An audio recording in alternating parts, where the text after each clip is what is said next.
Nepotism rocks! Nepotism rocks! These were the exact words that Karan Johar and Saif Ali Khan were yelling back in IFA Awards 2017. And 8 years later, the same Karan Johar produces a movie with Saif Ali Khan's son called Nadaaniyan.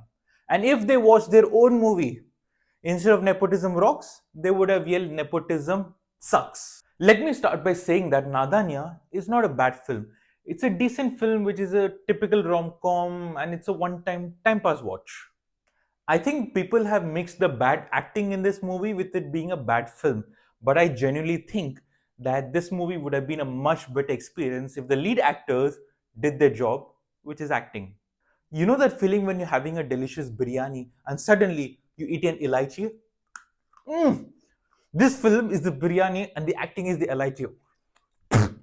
The story has the beats of a regular rom-com like secret boyfriend, rich girl, middle class guy, high school romance, prom nights, then they get attracted, then they have a misunderstanding, one sad song, and then the guy says sorry, and then one nice puppy in the end. Despite this kind of movie being done 1,000 times, these movies still have a place in today's world if done well, which is a big if. To be honest, the story did feel genuine in the second half, where the story is about parental issues and the value of relationships. There were some good moments shared between the parents and the kids where the acting sort of worked. And that's where the writer should have focused more on. I'm not calling them more on, I'm saying more, MORE, on. They could have made this a more grounded, subtle love story, which would have worked better like it did in the second half. But instead, they focused on making this a more entertaining, adventurous, fantasy romantic comedy. In the first half, everything seemed fake. The acting, story, the relationships, the build up, the friendships they were having, the school they were in, the conversations they were having, all was fake. It was visible that the writers were trying hard to entertain the audience, and it came off so badly that I wouldn't be surprised if people switched their TVs off midway. Instead of trying to imitate all the old classic rom-coms, if they chose a more subtle and a more realistic style of direction, 100% the film would have worked better. But that's enough criticism for the story, because at the end of the day, it's a silly rom com, and so let's not take it too seriously. I loved watching Archana Puran Singh be Miss Braganza again. She played the same role from Kuch Kuch Hota Hai, which sent me back on a nostalgia trip. It's like she's born to do two things: play Miss Braganza and just laugh in comedy reality shows. Imagine laughing as a full time job. How lucky is she?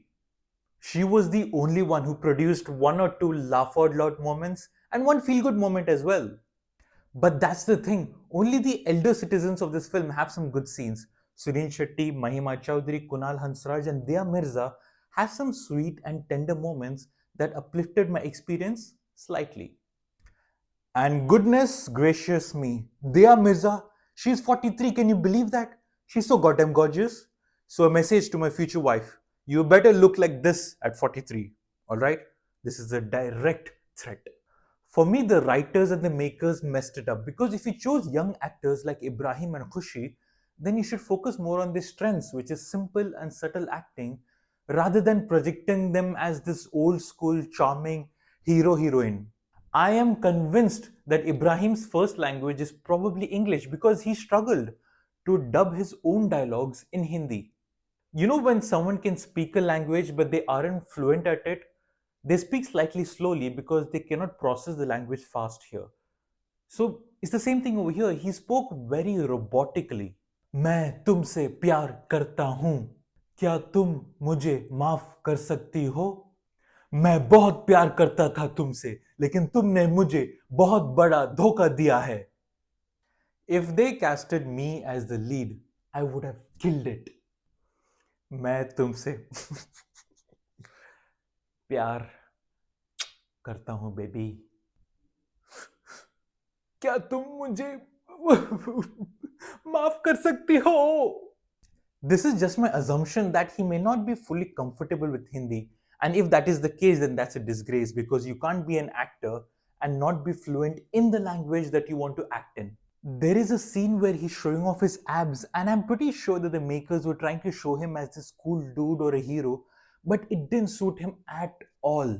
So the major fault is with the makers.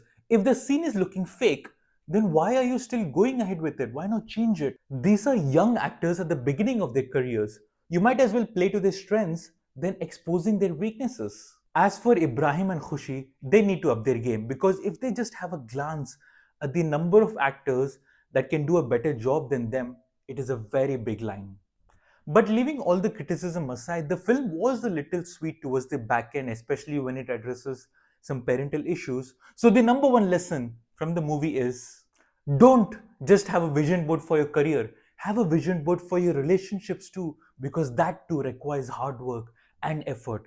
You have to work for your relationships to be successful. So, in my rating scale, from dry to aroused to horny to mini orgasm to multiple orgasms, Nadaaniyan made me a little aroused. Oh no. क्या आप लोग मुझे like, comment और subscribe कर सकते हैं? क्योंकि मैं आप सबसे बहुत प्यार करता हूं.